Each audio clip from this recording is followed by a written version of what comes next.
औज़ुबिल्लाहिमिनश्शैतानिर्रजीम बिस्मिल्लाहिर्रहमानिर्रहीम। शुरू अल्लाह ताला के बाबरकत नाम से जो बड़ा मेहरबान और निहायत रहम करने वाला है। मैं हूं वकार चौधरी और आप मेरे साथ सीख रहे हैं बिज़नेस लॉ। और बिज़नेस लॉ में दोस्तों आज हम partnership, law of partnership discuss करेंगे। बहुत अहम टॉपिक है, पेपर में अक्सर सिलेक्ट होता है करैक्टरिस्टिक्स ऑफ पार्टनरशिप। इसमें से एक क्वेश्चन तो कंपलसरी है, ठीक है। करैक्टरिस्टिक्स ऑफ पार्टनरशिप डिस्कस करने से पहले हम पार्टनरशिप की डेफिनेशन देख लेते हैं। पार्टनरशिप की डेफिनेशन है relationship between two or more person carried on by all which are agree to share profit and loss carried on by all or any of them acting for all. दो या दो से ज़्यादा लोगों के दरमियान रिश्ता ताल्लुक है जो कि नफ़ा कमाने की गर्ज से इकट्ठे होते हैं, नफ़ा या नुकसान शेयर करने के लिए इकट्ठे होते हैं, सब मिलजुल कर काम करते हैं या कुछ लोग बाकियों के लिए काम कर रहे होते हैं। ये पार्टनरशिप एक्ट 1932 के तहत पार्टनरशिप्स जो है वो स्टार्ट की जाती हैं। करैक्टरिस्टिक्स शुरू करते हैं। पहले मैं डेफिनेशन रीड करता हूँ, नोट कर लीजिएगा। Legal entity, a partnership has no separate legal entity apart from its member. It means the firm and partner are not separate from one another. The right and liability of firm are considered right and liability of partners. Legal entity से मुराद partners के दरमियान जो firm की liability है वो partner की liability है, जो फर्म का राइट है वो पार्टनर का राइट है।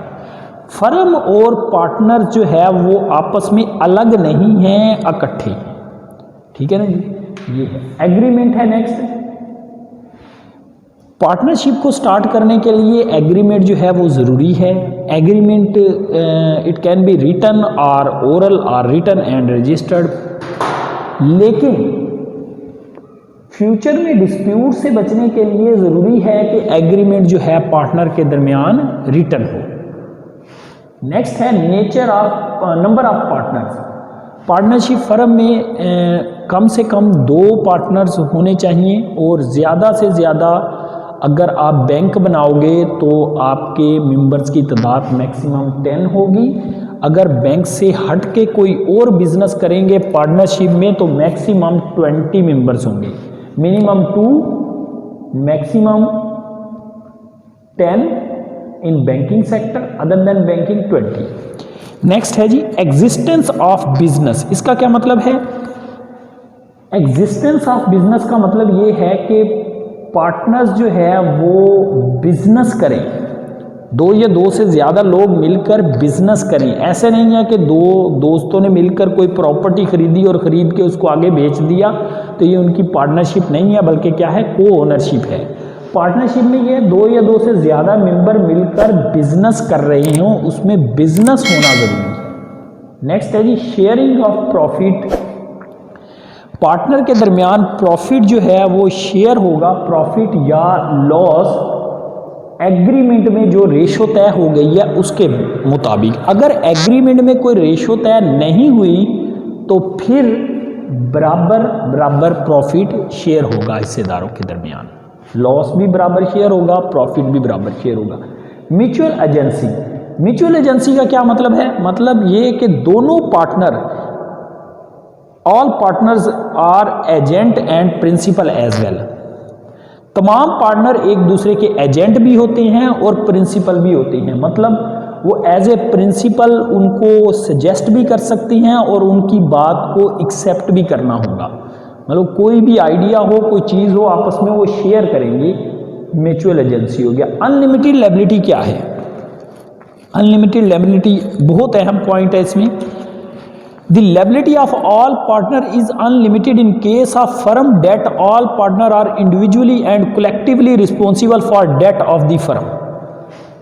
अनलिमिटेड लायबिलिटी से मुराद ये है कि अगर फर्म ने किसी के पैसे देने हैं, वो तो हमने शुरू में डिस्कस कर लिया, इट मीन्स पार्टनर्स ने पे करनी है। अगर कोई फर्म की लायबिलिटी है, इट मीन्स पार्टनर की लायबिलिटी है। अगर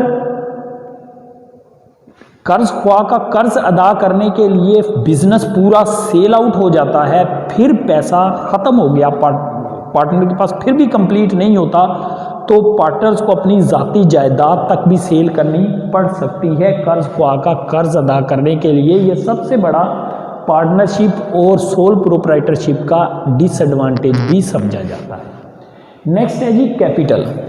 कैपिटल कैसे आएगा सरमाया? Generally the capital of the firm is supplied by the all partners.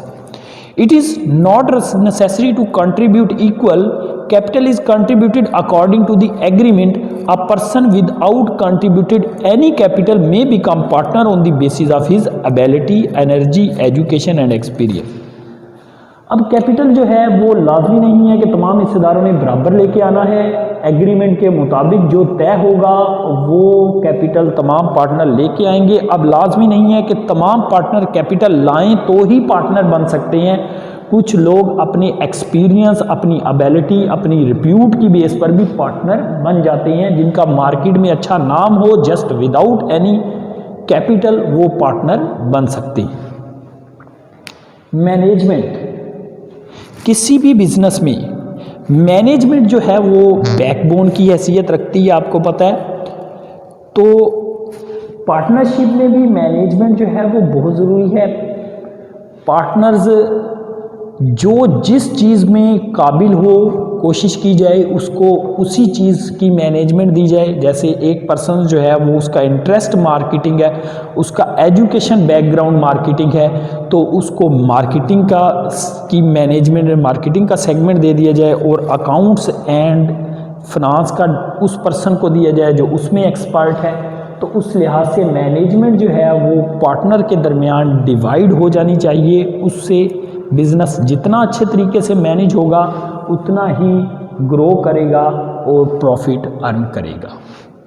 Next है जी ट्रांसफ़र ऑफ इंटरेस्ट। कोई भी पार्टनर अपना शेयर दूसरे किसी पर्सन्स को ट्रांसफ़र नहीं कर सकता।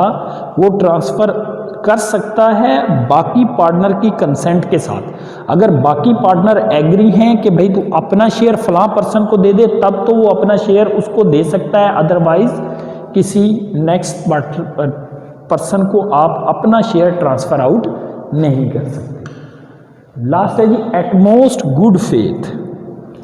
एटमोस्ट गुड फेथ की डेफिनेशन देख लें। A partnership business is based on mutual confidence and trust of partners. The partner must be just and honest to one another. They must disclose all facts and provide true account relating to the business to each other. They must not make any secret profit. अब partner के दरमियान relationship जो है वो honesty की होनी चाहिए। जो भी कोई उसमें तमाम पार्टनर अकाउंट से रिलेटेड, हर चीज़ से रिलेटेड दूसरे पार्टनर के सामने बिल्कुल खोल के रख दें कि भाई ये चीज़ इस तरह से है। तो मतलब जो प्रॉफिट होगा वो अगर एक पार्टनर की हिस्से में आता है या दूसरे पार्टनर के साथ शेयर होता है या नहीं होता, मतलब तमाम फैक्ट पार्टनर को एक दूसरे के साथ क्लियर करने चाहिए। तमाम अकाउंट्स को डिस्क्लोज करना चाहिए। कोई पार्टनर सीक्रेट तौर पर प्रॉफिट जो है वो अर्न नहीं कर सकता उस पार्टनरशिप में जब तक कि दूसरे पार्टनर को उसका डिस्क्लोज ना किया गया हो। ये था हमारा आज का लेक्चर। नेक्स्ट लेक्चर में मिलेंगे, तब तक के लिए अल्लाह हाफिज़। Thank you very much.